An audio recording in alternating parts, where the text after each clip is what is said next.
इस वीडियो में हम कक्षा 10th की प्रश्नावली 1.2 का प्रश्न नंबर 2 हल करेंगे। प्रश्न नंबर 2 में हमें दिया है कि पूर्णांकों के निम्नलिखित युग्मों के एचसीएफ और एलसीएम ज्ञात कीजिए तथा इनकी जांच कीजिए कि दो संख्याओं का गुणनफल बराबर होता है एचसीएफ गुणा एलसीएम के। ठीक है, यहाँ पर हमें 3 पार्ट दिए हुए हैं। ठीक है, हम इनका पहले एचसीएफ निकालेंगे, फिर उसका एलसीएम निकालेंगे। ठीक, फिर यहाँ पर हमें ये वाला जो पार्ट दिया है, ठीक, ये हमें जांच करने के लिए दिया है। जब हम एचसीएफ और एलसीएम निकाल लेंगे तो बाद में हम इस सूत्र में रखेंगे एचसीएफ का और एलसीएम का मान। ठीक है, और उसके बाद हम चेक करेंगे अगर ये दो संख्याओं का गुणनफल एचसीएफ गुणा एलसीएम के बराबर आ जाता है तो इसका अर्थ है कि जो हमारा एचसीएफ आया और एलसीएम आया वो सही है। ठीक है, इससे ये जाँच हो जाएगी। तो शुरू करते हैं पहले वाले पार्ट से। पहला वाला पार्ट दिया है हमें 26 और 91। अब इनका हम एचसीएफ और एलसीएम निकालेंगे, उसके लिए हमें करना होता है इसका अभाज्य गुणनखंड। ठीक है, तो यहाँ पे हम 26 का करेंगे और यहाँ पर हम 91 का करेंगे। 26 संख्या 2 से विभाजित हो जाती है, 2 एकम 2, 2 तिया 6। 13 किसी भी नंबर से विभाजित नहीं होगा, सिर्फ 13 से होगा, इसलिए 13 एकम 13। 91 संख्या 7 से कट जाती है। ठीक है, 7 एकम 7 और 7 तिया 21। और 13 सिर्फ 13 से कटेगा, इसलिए 13 एकम 13। तो यहाँ पर हमारे पास 26 के अभाज्य गुणनखंड आ गए 2 गुणा 13 और 91 के अभाज्य गुणनखंड आ गए 7 गुणा 13। अब हमें एचसीएफ और एलसीएम निकालने के लिए दो बातों का पता होना चाहिए। जैसे एचसीएफ अगर आप निकालते हैं उसमें हमें देखनी होती है उभयनिष्ठ संख्या, और जो उभयनिष्ठ संख्या हमें दी होती है उसकी सबसे कम घात हमें देखनी होती है।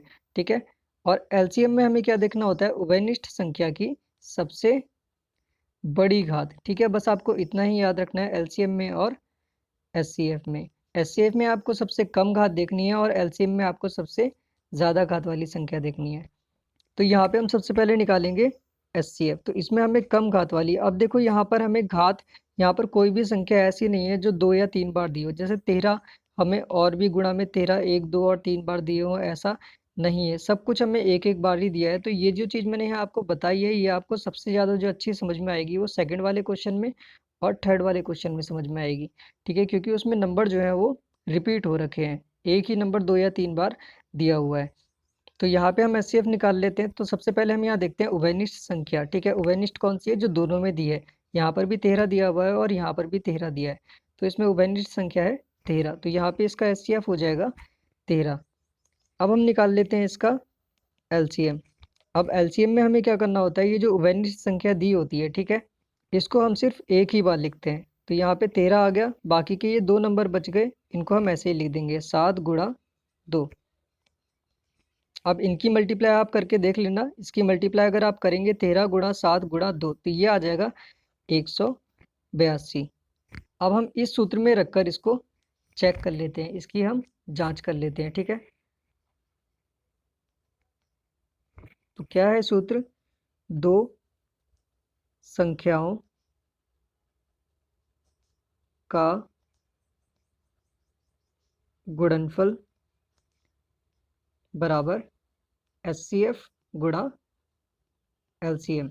तो दो संख्याएं कौन सी हैं जो हमारे क्वेश्चन में, ये जो दो संख्याएं दी हैं जो क्वेश्चन में दी हैं, ये दो संख्याएं। ठीक है, 26 गुणा 91 बराबर होना चाहिए किसके, जो इन दोनों का एचसीएफ आया, कितना आया 13। ठीक है, 13 गुणा एलसीएम इसका कितना आया 182। तो यहाँ आ जाएगा 182। अब 26 की और 91 की अगर आप आपस में गुणा करते हैं तो इसका जो आंसर आएगा वो आएगा 2 3 6 6।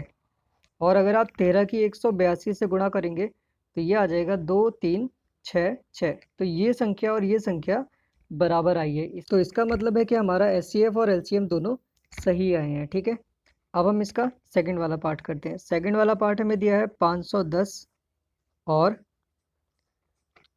92। अब हम इनके अभाज्य गुणनखंड कर लेते हैं, 510 और 92 के। 510, ठीक है, ये 2 से विभाजित हो जाएगा, कितना आ जाएगा, 2 दूनी 4, 2 पंजे 10 और 2 पंजे 10। ये संख्या 3 से विभाजित हो जाती है, 3 सत्ते 21 और 3 अट्ठे 24 और 3 पंजे 15। अब ये संख्या 5 से विभाजित होगी, 5 एकम 5 और 5 सत्ते 35। विभाजित का मतलब है कि इस 85 को हमने इस 5 से जब भाग किया तो हमारा आंसर 17 आया। ठीक है, अब हमारे पास लास्ट में 17 बचा है। अब 17 एकम 17 आ जाएगा। ठीक है, अब 92 को हम 2 से विभाजित करेंगे क्योंकि ये 2 से कट जाएगा। 2 चौक 8 और 2 छिंग 12। ये भी संख्या 2 से कट जाती है। 2 दूनी 4, 2 तिया 6। 23 किसी भी नंबर से नहीं कटेगा, ये सिर्फ 23 से। ठीक, तो 23 कम 23। तो यहाँ पर हमारे पास 510 के अभाज्य गुणनखंड आ जाएंगे 2 गुणा 3 गुणा 5 गुणा 17, और 92 के अभाज्य गुणनखंड आ जाएंगे 2 गुणा 23।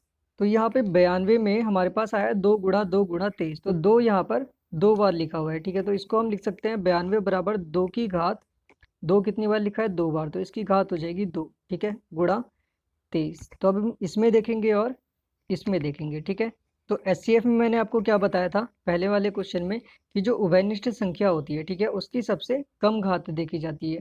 तो यहाँ पर भी 510 वाली संख्या में भी 1 2 है। ठीक है, और इसमें भी 2 है, तो ये संख्या इसमें उभयनिष्ठ है। और इसके ऊपर कोई घात नहीं है, तो इसकी घात 1 है, इसकी घात 2 है। ठीक है, तो इसका एचसीएफ क्या होगा?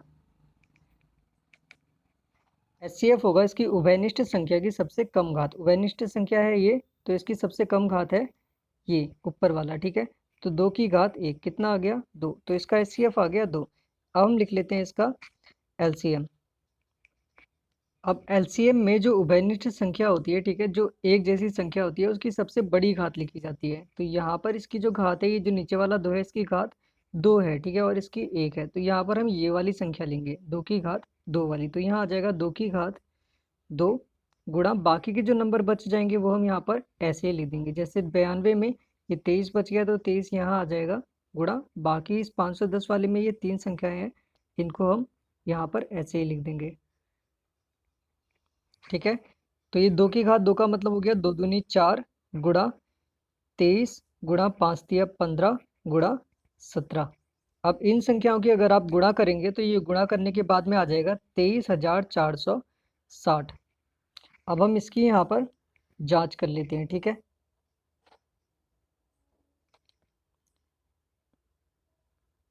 दो संख्याओं का गुणनफल बराबर एचसीएफ गुणा एलसीएम।